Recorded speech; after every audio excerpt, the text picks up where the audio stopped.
Allah, bagus tahlil itu. Tahmid, alhamdulillah. Takbir, Allahu Akbar. Zikir adalah ibadah kepada Allah. Bahkan satu-satunya ibadah yang dari dunia sampai ke surga masih dikerjakan hanya zikir. Zikir adalah ibadah kepada Allah. Cuman setiap ibadah yang kita kerjakan harus sesuai panduan Nabi Sallallahu Alaihi Wasallam. Begitu. Baik, sekarang kita yang ditanya sekarang bagaimana kalau ada orang mati lalu mengadakan acara zikir? Bagaimana acara ini? Baik, tanya sekarang. Apakah Nabi Sallallahu Alaihi Wasallam kalau ada orang mati berzikir di situ? Ada nggak riwayat yang menyebutkan? Satu saja riwayat, Nabi Sallallahu Alaihi Wasallam pernah ada sahabat Nabi datang orang mati panggil, ayo sini duduk berzikir lalu suruh membaca semua zikir. Belum ada satu riwayat pun masalah itu. Kalau kita sedang bertakziah, kita fahami dulu pertama sekali definisi takziah, meringankan beban keluarga mayit, bukan untuk mayit. Makanya Nabi SAW kalau takziah ada orang mati disuruh bawa makanan. Hai ahli Madinah, bawakan makanan keluarganya Ja'far. Waktu Ja'far mati syahid di perang Mu'tah. Karena mereka tertimpa apa yang tidak menimpa kalian. Hibur mereka, doain, begitu. Nabi SAW datang juga selama 3 hari. Tapi gak pernah Nabi duduk zikir sama mereka, gak pernah sama sekali. Jadi jangan, oh ini berarti larang zikir, bukan. Letakkan pada tempatnya saudaraku. Kenapa sih kalau kita contohi Rasulullah SAW, apa ruginya? Gak ada ruginya kan? Sesuai dengan beliau, jadi mudah, jadi simple gitu. Nabi SAW dalam riwayat dikatakan, salati sahabat langsung sahabat berlumba-lumba memikul jenazah itu, segera. Lalu kata Nabi SAW, kalau di punggung kalian orang saleh, maka dia, si jenazah itu, ruhnya akan berkata, sungguh gembira, kalian akan membawa dia ke satu tempat yang senang, menyenangkan. Lalu kalau dia orang buruk, maka itu seburuk-buruk yang ada di pundak kalian. Karena dia akan berkata, kemana kalian akan membawanya? Sungguh celakalah dia. Begitu seterusnya, sampai dibawa ke kuburan. Lalu Nabi SAW menurunkan jenazah, dan diturunkan jenazah ini, kemudian mereka naik, lalu kemudian ditutup. Itu sunnah Nabi SAW. Maka saya lakukan seperti sunnah ini. Jadi nggak ada lagi dibuka kupingnya, diazanin, panggil anaknya azan, kena azan untuk sholat. Gitu kan.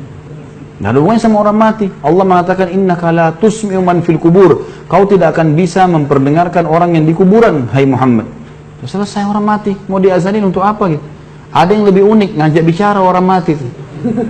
Saya pernah lihat itu di kuburan, dia pegang kertas, orang-orang di sebelahnya nggak ngerti. Saya ngerti apa yang dia bilang.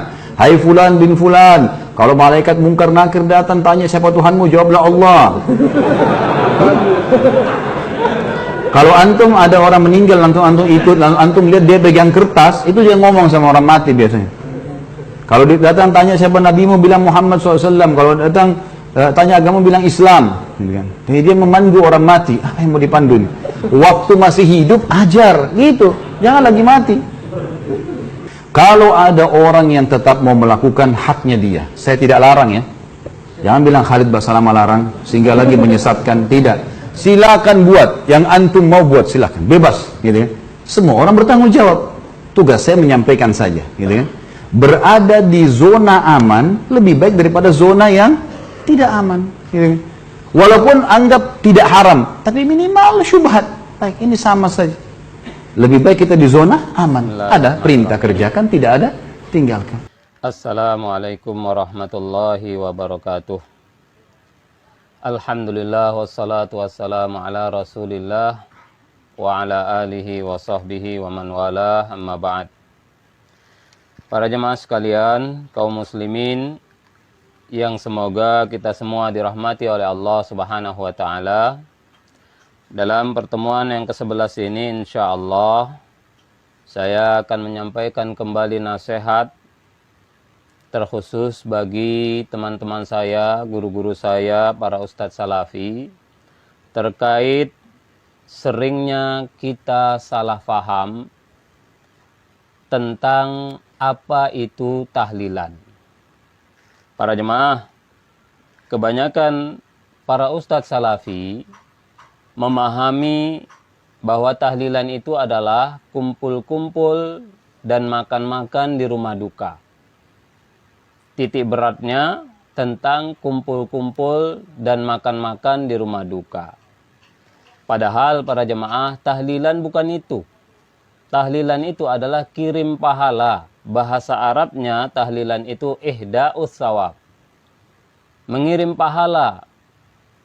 Yang mana mengirim pahala ini justru sepakat mayoritas ulama ahlus sunnah salafi, mayoritas sepakat bahwa segala amal kebaikan, bacaan Al-Quran dan yang lainnya, pahalanya bisa dikirim kepada keluarga yang sudah meninggal. Ini mayoritas, jumhur. Sebagian kecil yang mengatakan tidak sampai, dan ini pendapat yang lemah. Yang benar adalah bacaan Al-Quran, bacaan zikir-zikir, dan yang lainnya, pahalanya bisa dikirim kepada orang yang meninggal dunia. Nah, akibat gagal faham atau salah memahami definisi tahlilan ini, akhirnya para ustadz salafi salah pula dalam memahami berbagai ucapan para ulama ketika mereka memakruhkan kumpul-kumpul di rumah duka. Di antaranya ucapan Imam Asy-Syafi'i. Sangat banyak ustadz salafi gagal faham yang sangat parah. Di dalam kitab Imam Asy-Syafi'i mengatakan, wa akrahul ma'tama wa hiyal jama'atu wa illam yakun lahum bukaun fa inna dhalika yujaddidul huzna wa yukalliful mu'nata. Kata Imam Asy-Syafi'i, dan aku memakruhkan al-ma'tam, yaitu kumpul-kumpul di rumah duka walaupun mereka tidak menangis, karena hal itu bisa memperbaharui kesedihan dan bisa membebani keluarga ahli musibah. Para jemaah yang semoga kita semua dirahmati oleh Allah. Apa yang dimaksud Imam Syafi'i? Jelas sekali beliau mengatakan akrahu, aku tidak suka, aku makruhkan. Beliau memakruhkan. Al-ma'tam. Al-ma'tam itu kumpul-kumpul di rumah duka. Dijelaskan oleh Imam An-Nawawi dalam kitab beliau Al-Majmu' Syarhul Muhadzab. Apa yang dimaksud al-jamaah oleh Imam Asy-Syafi'i? Qalu, para ulama Syafi'i mengatakan, ya'ni bil julusi laha ayyajtami'a ahlul mayyiti fi baitin fayaqsudahum man aradat ta'ziyata. Kata Imam An-Nawawi, para ulama Syafi'i mengatakan yang dimaksud duduk-duduk yang dimakruhkan tadi adalah ahli mayit, keluarga mayit kumpul di rumah. Kemudian orang kumpul di rumah agar orang yang ingin takziah bisa menemui mereka. Para jemaah, jadi kumpul keluarga mayit, anak-anaknya kumpul semua di satu tempat menunggu kalau ada orang mau takziah. Ini akrahu. Imam Syafi'i mengatakan aku tidak suka, makruh. Para jemaah, namun ustadz salafi sering gagal faham yang sangat parah. Sebagian ustadz salafi mengatakan wa akrahul ma'tam, maksud Imam Syafi'i wa akrahul ma'tam artinya dan aku mengharamkan tahlilan. La ilaha illallah. Ini ustadz ngerti bahasa Arab atau tidak?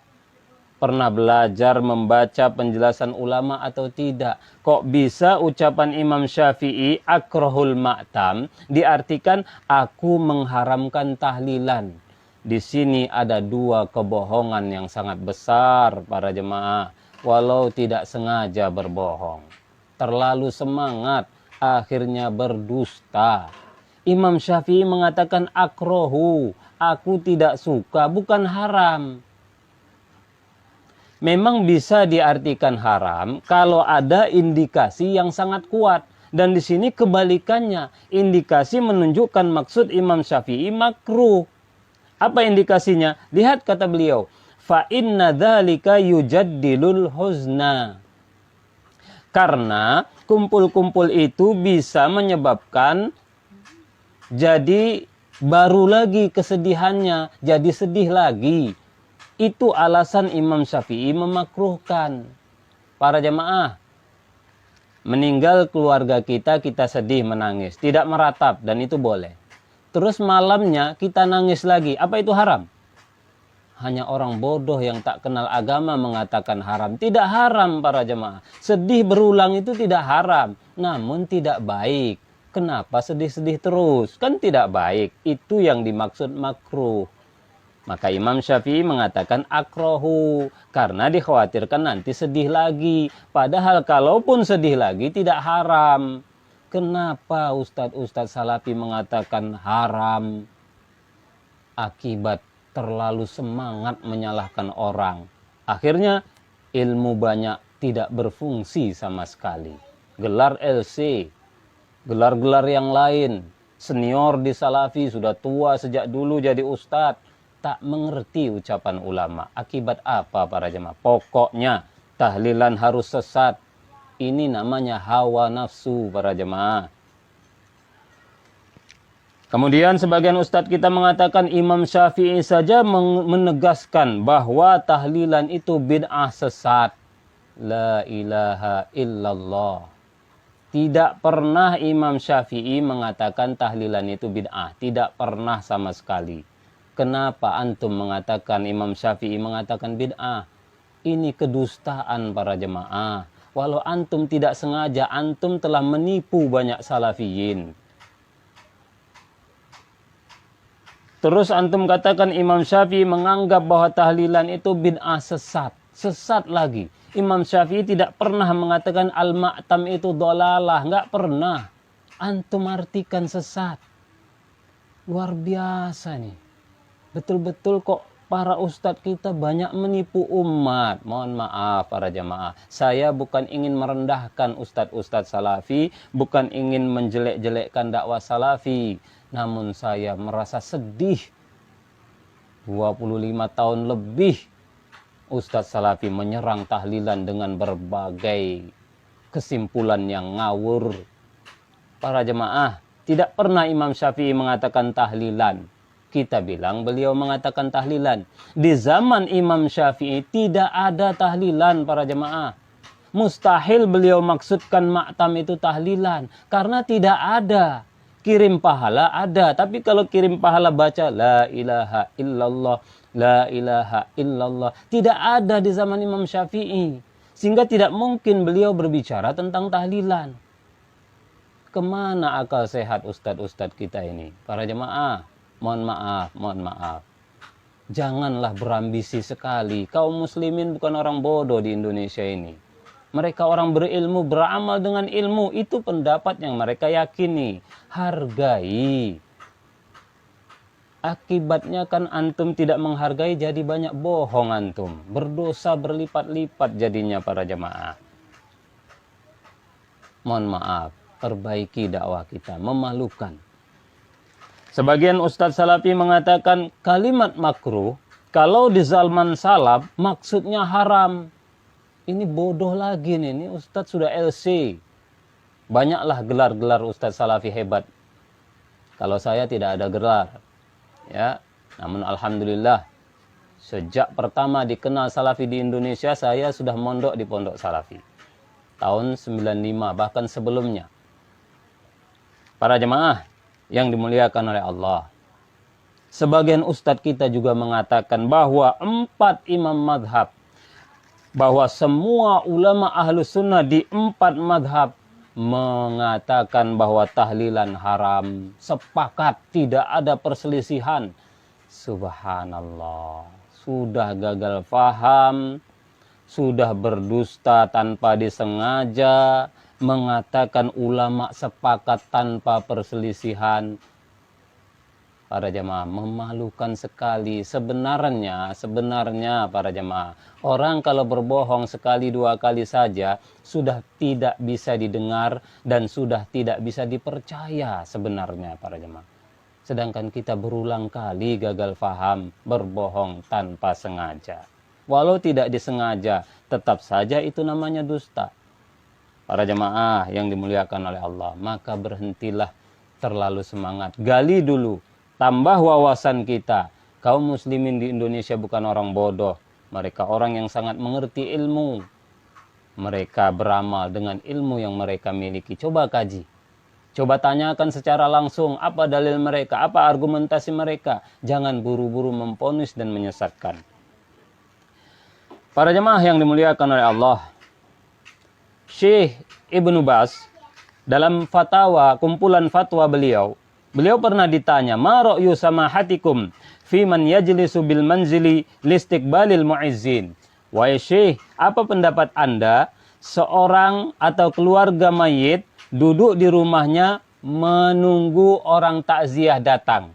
Inilah yang diingkari oleh Imam Syafi'i, al-ma'tam, yaitu keluarga ahli musibah kumpul di rumah. Ya, satu keluarga itu anak dari yang meninggal itu kumpul di rumah itu menunggu siapa yang datang takziah. Itu makruh. Itu yang dimakruhkan oleh semua ulama atau mayoritas ulama salaf. Makruh, bukan haram. Nah, Syekh bin Baz ditanya, apa hukumnya kalau di zaman ini itu dibuat? Kata beliau, la a'lamu ba'san, tidak mengapa. Kenapa? Dilanjutannya kata Syekh bin Baz, li'anna ta'ziyata sunnatun, karena ta'ziyah itu sunnah, wastiqbalul mu'izzina mimma yu'inuhum ala ada'is sunnah. Sedangkan menyambut orang ta'ziyah termasuk membantu mereka mengamalkan sunnah. Dengan kita tunggu mereka datang, kita membantu mereka bisa ta'ziyah. Ta'ziyah itu sunnah. Para jemaah, kalaulah itu haram, mustahil Syekh bin Baz mengatakan tidak mengapa. Zaman sekarang memang itu sarananya. Mustahil, kalau haram sampai hari kiamat pun haram. Karena bukan haram para jemaah, makruh. Syekh Asy-Syanqiti, muridnya Syekh bin Baz, ulama besar Saudi, anggota Hay'ah Kibarul Ulama. Beliau juga mengatakan kalau dulu makruh. Kalau sekarang tidak mengapa karena kondisinya berbeda. Syekh Asy-Syanqiti mengaitkan dengan kondisi. Di zaman itu sama sekali tidak diperlukan datang ke rumah duka. Nggak perlu. Sudah jumpa di masjid, jumpa di jalan, jumpa di pasar, sampaikan takziah, selesai. Zaman sekarang berjauhan. Sehingga perlu datang secara khusus. Perlu duduk di situ. Maka itu sarana untuk bisa mengamalkan sunnah takziah, kata Syekh Ibnu Baz. Jadi para jemaah, yang diingkari, yang dikatakan makruh oleh mayoritas ulama salaf dulu sama sekali bukan tahlilan. Tidak ada di zaman itu, tidak dikenal istilah tahlilan. Tahlilan kirim pahala. Semua mayoritas ulama salaf dulu mengakui pahala bacaan bisa dikirim. Jadi itu tidak mereka ingkari sama sekali. Yang mereka ingkari takziah duduk di sana. Tidak ada istilah duduk di zaman itu. Berbeda zaman sekarang, perlu duduk, dari jauh datang, perlu istirahat di sana. Bahkan semua ustadz salafi, jamaah salafi, kalau ada yang meninggal, mesti duduk-duduk menunggu. Disolatkan dan dikuburkan. Itu yang justru dilarang di zaman itu, makruh. Jadi sama sekali bukan bicara tahlilan. Itu gagal faham yang pertama. Kemudian yang kedua para jemaah, gagal faham juga. Sering ustadz-ustadz salafi mengatakan tahlilan itu tasyabbuh, menyerupai orang Hindu, orang kafir. Para jemaah, kalau yang menyampaikan ini orang yang baru masuk Islam, mungkin dia dulu Hindu atau dulu pendeta Hindu, wajar. Belum mengerti orang itu apa itu tasyabbuh, wajar. Namun kalau ustadz, apalagi ustadz salafi yang katanya ilmiah, nggak ngerti tasyabbuh, ini memalukan sekali para jemaah. Tasyabbuh itu bukan semua yang orang kafir buat, kita nggak boleh buat. Bukan begitu definisi tasyabbuh. Tasyabbuh itu adalah sesuatu yang khas orang kafir. Kalau kita buat, orang menduga, terbayang oleh orang yang melihat kita seperti mereka. Itu yang tasyabbuh, khas. Syekh Al-Utsaimin, dalam kumpulan fatwa beliau, Fatwa Al-Liqa Al-Bab Al-Maftuh, beliau mengatakan, at-tashabbuhu bil kuffari huwa annal insana yatazayya bizayyihim fil libas aw fil kalam aw ma asbaha dzalik. Tasyabbuh dengan orang kafir yang dilarang adalah seseorang berpenampilan dengan penampilan khasnya orang kafir dalam hal pakaian atau dalam hal ucapan atau yang semisal itu. Bihaitsu di mana idza ra'ahu ar-ra'i yaqulu hadza minal kuffar, di mana jika orang melihat dia, orang terbayang ini sepertinya orang kafir. Itu tasyabuh yang dilarang. Ketika orang melihat kita terbayang, ini kayak Hindu. Begitu. Itu baru tasyabuh. Para jemaah, ketika kaum muslimin kumpul tahlilan malam hari mengucapkan la ilaha illallah lewat seseorang, apakah ada orang melihat yang sedang tahlilan terbayang kayak Hindu ya? Ada. Hanya orang bodoh yang mengatakan ada. Tidak akan ada seorang pun dari umat Islam, bahkan manusia, ketika melihat orang tahlilan mengatakan, seperti Hindu. Nggak akan ada para jemaah. Karena tidak ada khasnya di situ. Hanya sama dari sisi hari saja. Amalannya tidak ada kesamaan sama sekali, sehingga tidak tasyabuh. Belum lagi dalil ya. Nanti insya Allah di pertemuan yang akan datang kita bawakan dalil-dalil masalah 3 hari, 7 hari. Itu ada dalilnya para jemaah hari itu. Seandainya tidak ada pun dalil masalah penetapan hari, amalan yang bersifat umum boleh dikhususkan. Dan sudah saya bahas. Boleh para jemaah mengkhususkan bacaan boleh. Ada sahabat sangat suka baca surat Al-Ikhlas. Setiap sholat habis baca surat selalu ditutup dengan surat Al-Ikhlas. Kata ulama ini menunjukkan boleh mengkhususkan bacaan tertentu. Boleh. Tahlilan boleh. Silahkan baca apa saja. Untuk dikirim pahalanya boleh. Mengkhususkan waktu pun boleh. Hadis tentang sholat hari Sabtu. Nabi ke Masjid Kuba. Ulama sudah jelaskan boleh. Lah kaum muslimin memanfaatkan waktu hari berkabung 3 hari. Dikirim pahala di saat itu. Itu hanya memanfaatkan momen. Para jemaah. Intinya takziah itu, intinya tahlilan adalah kirim pahala. Itu nanti ada dalilnya dan banyak sekali para ulama mayoritas menganjurkan sampai. Dan pendapat yang lemah mengatakan tidak sampai. Para jemaah yang dimuliakan oleh Allah, demikianlah masukan, teguran bagi kita. Pelajarilah suatu masalah dengan benar. Pahami, dalami, benar-benar paham. Jangan salah paham. Ulama tidak bicara tahlilan, kita bilang sedang membicarakan tahlilan. Ulama hanya mengatakan akrohu, saya tidak suka makruh, kita bilang ulama bilang haram. Para jemaah, memalukan sekali kalau dakwah seperti ini. Jadi demikianlah para jemaah, mudah-mudahan ini bermanfaat. Teguran bagi kita semuanya. Apa yang diamalkan kaum muslimin adalah masalah ijtihadiyah. Kita, antum, silahkan, tidak perlu antum ikut tahlilan. Namun kaum muslimin yang mengamalkan itu juga dengan dalil, dengan bimbingan para ulama ahlus sunnah. Dan mereka tidak melakukan kesesatan, tidak melakukan yang haram, hanya perkara yang makruh menurut sebagian ulama. Itu pun sebenarnya bukan tahlilan yang mereka makruhkan. Allahu a'lam bishawab. Semoga ini menambah ilmu kita, menambah manfaat, dan semoga para ustadz salafi mau memperbaiki diri, tidak keras hati, mempertahankan kesalahan, karena orang yang keras hati mempertahankan kesalahan adalah orang yang hanya mengikuti hawa nafsu. Allahu a'lam bishawab. Assalamualaikum warahmatullahi wabarakatuh.